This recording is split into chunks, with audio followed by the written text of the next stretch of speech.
Hello, everyone. This is Chala Dincoy, CEO and founder of the Repositioning Expert. Welcome to another Tuesday Tea Time with Chala on this beautiful, gorgeous, super cold day in Toronto on another Tuesday. I'm going to take you through everything you ever wanted to know about upselling and cross selling in the world of B2B. It is the number one way to make more money from the same transactions that you're already participating in by adding a few extra things. So there are certain things that I'm going to take you through everything that I know. This came out of a client meeting again. I love, how the topics are always so timely because, this is for existing clients who are actually thinking about and going through the motions of how are we going to do it. It wouldn't be tea time if I didn't take a sip of my very hot tea.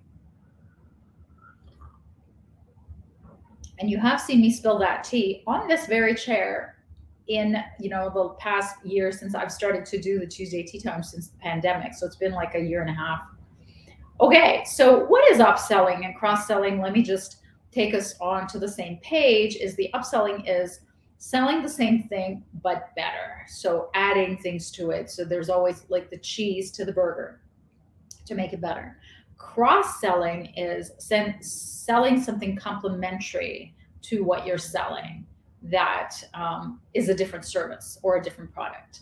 So those are the definitions of upselling and cross-selling. So the different forms that it can take is one could be tiered plans. So you could have tiered according to size. So you could have the medium size, you can have the light, the medium, and the heavy of whatever the different things that you're trying to upsell or cross sell. The second format could be a time limited offer of something unique that you're doing as a cross sell or upsell within a very limited time frame.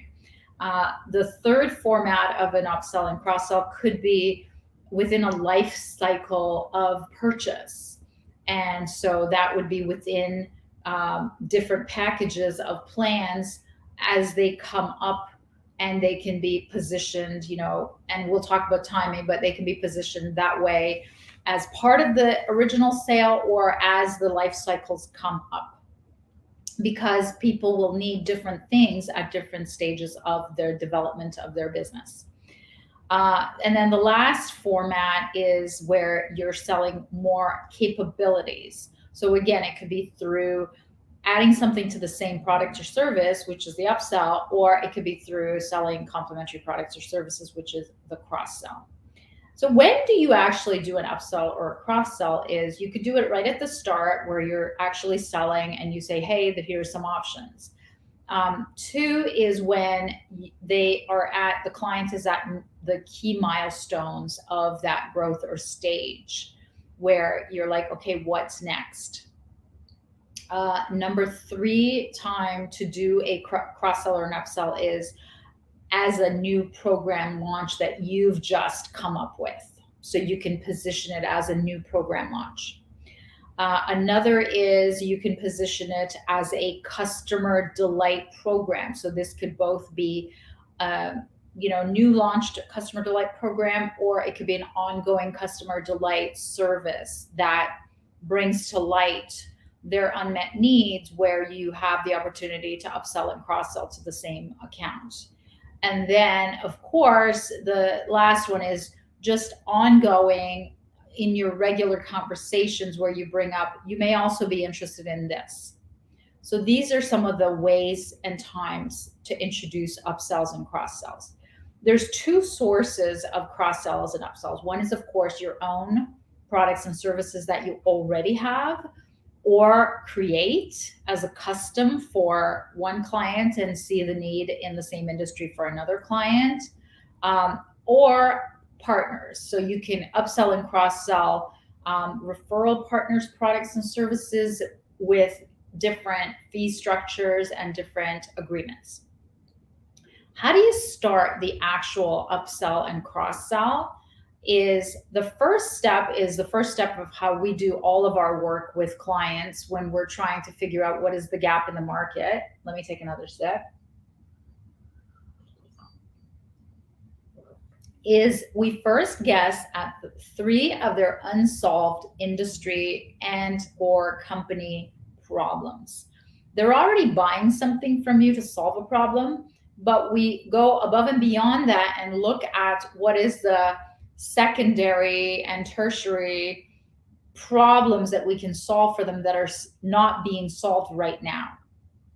Number two, step number two of how to start is first we guess at the three issues on our own.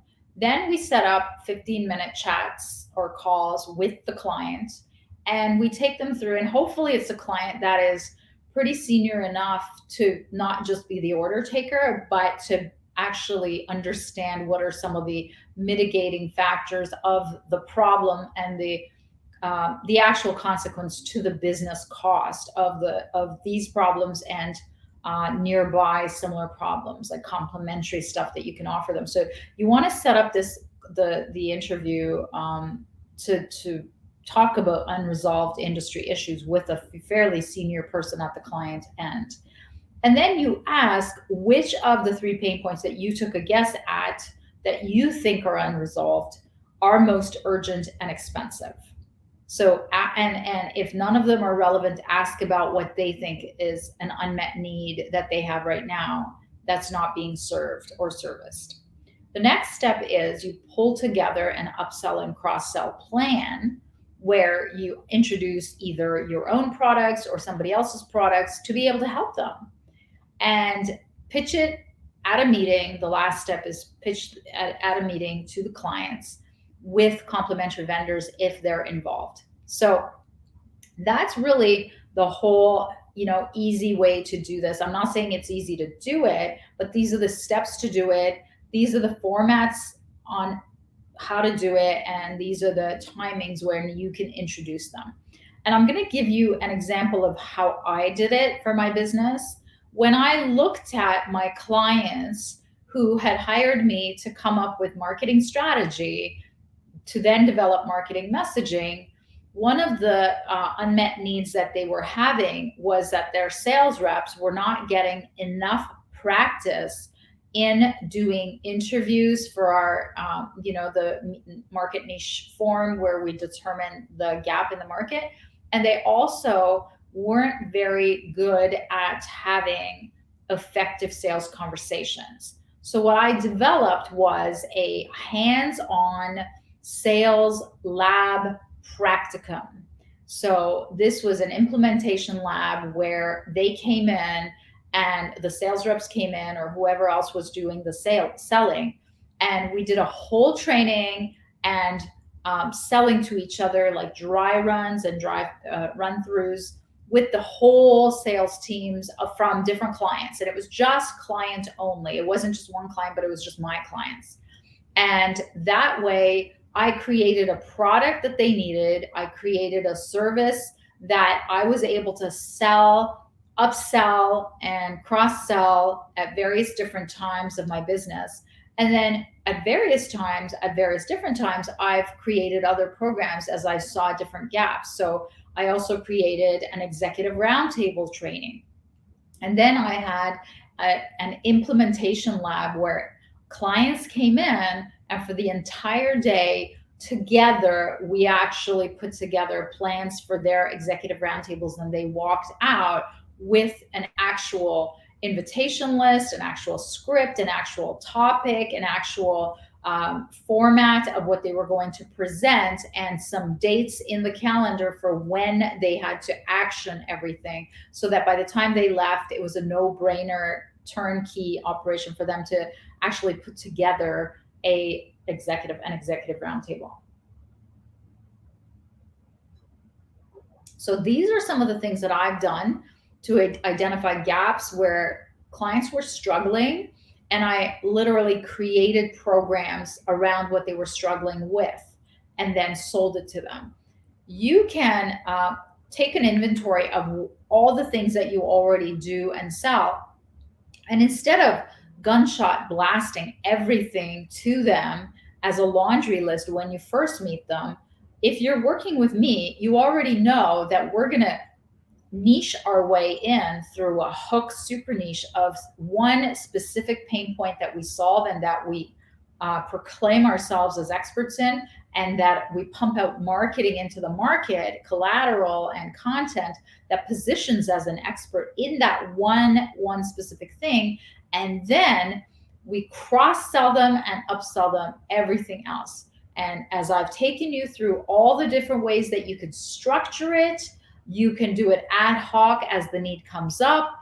You can program it as the life cycle of the client determines when it's triggered.